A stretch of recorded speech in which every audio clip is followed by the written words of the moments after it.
Sister wives Janelle Brown pens letter to her sweetheart Garrison. Right now, Janelle Brown and her children are sadly experiencing many first major holidays without Garrison Brown. It's been 8 months since the young man took his own life, but his surviving family members find unique ways to honor his memory.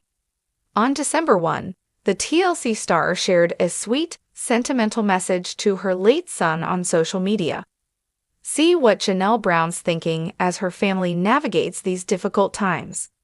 Janelle Brown and her children remembered Garrison at Thanksgiving.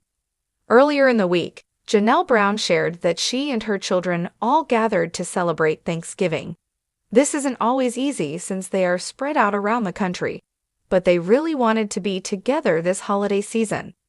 Janelle shared a cute photo on Instagram of her oldest children helping out with the holiday shopping. The reality star felt delighted to have her surviving children in one place for Thanksgiving. But even so, everyone sorely felt Garrison's absence.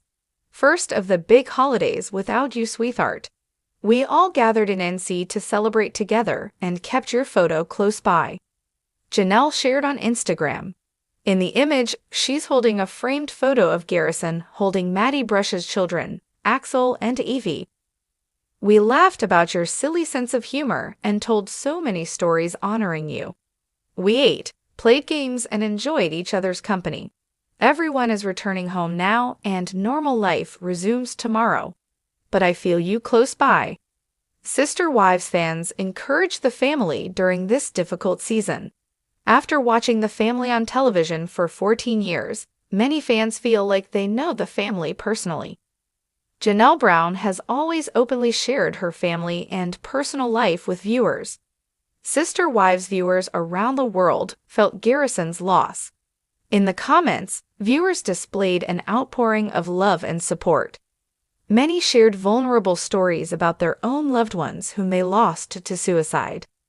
Janelle's Instagram followers left encouraging messages, including, "Your strength is admirable, yet I know in the quiet moments it must not feel so. The way you honor him is endearing. He is always in your heart. I know that doesn't comfort much, but it's all you have sometimes. Sending lots of love your way.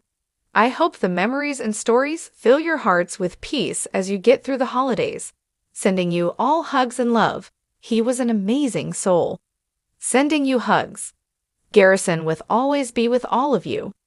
As I sit down to write this letter, I find my heart brimming with a mix of emotions: pride, sorrow, gratitude, and hope. It's not often that I have the time or the clarity to put my thoughts into words, but today I feel the need to. You are my son, my strong and independent Garrison, but you're also so much more than that to me. I've watched you grow from a curious little boy with a twinkle of mischief in his eye to a man who carries the weight of the world on his shoulders. You've always had a sense of determination, a fire within you that made you stand out. When you set your mind to something, there's no stopping you, and that is something I deeply admire. Yet, as much as I respect your fierce independence, I also know it has sometimes come at a cost. The journey we've been on as a family has been anything but ordinary. The complexities of our lives, the unique structure of our family, and the challenges we've faced together have shaped us all in ways we could never have predicted. I know it hasn't always been easy for you. You've seen me navigate my own struggles, finding my voice, asserting my independence, and ultimately choosing a path that felt authentic to me. I know that, in many ways, my choices have impacted you. Garrison, I want you to know that every decision I've made has been with you and your siblings in mind. Leaving Cody wasn't just about me reclaiming my happiness. It was about showing you what it means to live a life that's true to yourself. I hope you see that now. But let me be honest, it breaks my heart that there has been tension between us. The misunderstandings, the words left unsaid, and the emotional distance that's crept in. These are things that keep me up at night. I replay conversations in my mind, wondering if I could have said something differently or done something better to bridge the gap between us. I know there were moments when you felt that I wasn't fully present, that I was too consumed by the chaos of our family dynamics to see you clearly. And I know you've harbored some resentment, especially during the years when Cody and I were struggling and my attention was stretched thin. For that, my sweet boy, I'm glimpses of your hurt, even when you try to hide it behind your strong exterior.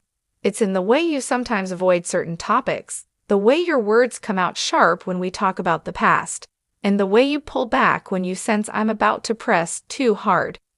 And while I understand your need to protect yourself, I want you to know that I'm here, ready to listen whenever you're ready to share. One of the things I've always admired about you is your sense of responsibility. You've taken on so much, sometimes more than you should have to. You've been a rock for your siblings, a steady presence in their lives, and a source of strength for me, even when you didn't realize it. But Garrison, you don't have to carry the weight of everything alone. You deserve to lean on others, to let yourself be vulnerable, and to know that it's okay to not have everything figured out. I think about the moments we've shared, the late-night talks when the rest of the house was quiet, the road trips where we laughed until our sides hurt, and the times you've come to me for advice, even when you pretended you didn't really need it. Those moments are treasures to me, and I want more of them. I want us to rebuild what may feel broken, to strengthen the bond that has always been there but might feel a little frayed right now. Garrison, if there's one thing I want you to take away from this letter, it's this: I love you deeply and unconditionally. No matter what has happened or what will happen, that love will never waver. You are a part of me, and I am so proud of the man you are becoming. I also want to share something that's been on my mind lately. In leaving Cody and choosing a different path, I found a new sense of freedom and joy, but there's still a part of me that aches for the relationships that have been strained along the way, especially with you. I don't want us to be one of those stories where the mother and son drift apart and only reconnect years later. I want us to be a story of resilience, of healing, and of love that overcomes all obstacles. I know that life is pulling you in many directions right now, and you have your own dreams and challenges to focus on. But I hope you'll carve out a little space for us to reconnect. Whether it's a phone call, a visit, or even a simple text, I'm here, ready to meet you halfway. And please remember, Garrison, that it's okay to feel all the emotions you're feeling: the anger, the sadness, the confusion. They are all valid, and they are all a part of the healing process. I feel them too, but I believe in us. I believe in the bond we share and the love that has always been the foundation of our relationship. As I close this letter, I want to leave you with a simple thought: you are loved, you are valued, and you are enough, just as you are. Never forget that, no matter where life takes you or what challenges come your way.